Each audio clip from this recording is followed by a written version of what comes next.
স্বামী আর স্ত্রীর মধ্যে সারা দিন ঝগড়া চলে, অথচ তাদের পাশের ফ্ল্যাটে সারা দিন হাসির শব্দ শোনা যায়। স্বামী একদিন আর থাকতে না পেরে পাশের বাসার ভদ্রলোককে জিজ্ঞাসা করলেন, আচ্ছা ভাই, আমাদের স্বামী স্ত্রীর মধ্যে সারা দিন ঝগড়া হয় আর আপনাদের বাসা থেকে সব সময় হাসির আওয়াজ পাওয়া যায়। আচ্ছা, আপনারা ঝগড়া না করে এত সুখে কি করে থাকতে পারেন বলেন তো? পাশের বাসার ভদ্রলোক রেগে বললেন, কে বলেছে আমরা সুখে আছি, ঝগড়া করি না? এটা কে বলল? কে মানে? তাহলে যে আপনারা বাসা থেকে সব সময় হাসির আওয়াজ শুনতে পাই।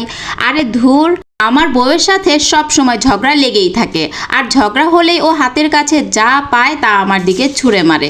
আমার গায়ে লাগলে ও হাসে, আর না লাগলে আমি হাসি।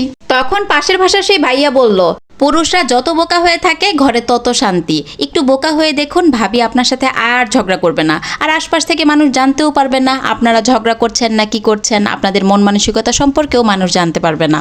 পাশের বাসার সেই ভাইয়া জানতে চাইলো, আপনাদের সবচাইতে বেশি কোন টপিক্সটা নিয়ে ঝগড়া হয়? তখন ভাই বলল, আমাদের সবচাইতে বেশি ঝগড়া হয় ও সারাদিন ঘরের সব কাজ করে, আমি কেন তার সাথে হেল্প করি না। তখন ভাইয়াটা বলল, আচ্ছা আমি কিভাবে হেল্প করি বলেন তো ভাই? আমি সারা দিন অফিস করি, অফিস থেকে এসেও আমি তাকে বাসার কাছে হেল্প করব, অথচ সে এটা মানতেই চায় না। আমি অফিসে যাইয়া আমি যে কাজ করি, আমি যে কষ্ট করি, তারপর বাসায় আসার পর ঘরের কাজ করতে কি ইচ্ছা করে? তখন পাশের ফ্ল্যাটের ভাইয়া বলল, তখন কি ইচ্ছা করে? একটু শুয়ে শুয়ে মোবাইল টিপি, একটু ফোন চালাই, একটু ফেসবুকে যাই। আসলে মেয়েরা সারা দিন একা থাকে, আর সারাদিন একা থাকার পর তাদেরও ইচ্ছা করে আপনার সাথে একটু সময় কাটাতে।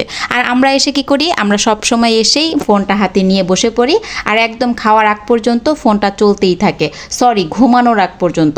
আর তাদেরকে সময় না দেওয়ার এই ব্যাপারটাই তারা সহ্য করতে পারে না। আজ থেকে চলুন আমরা তাদেরকেও একটু সময় দেব, তাহলে তারা আর আমাদের সাথে ঝগড়া করবে না। আর যতটা সম্ভব পারবেন একটু হেসে কথা বলবেন।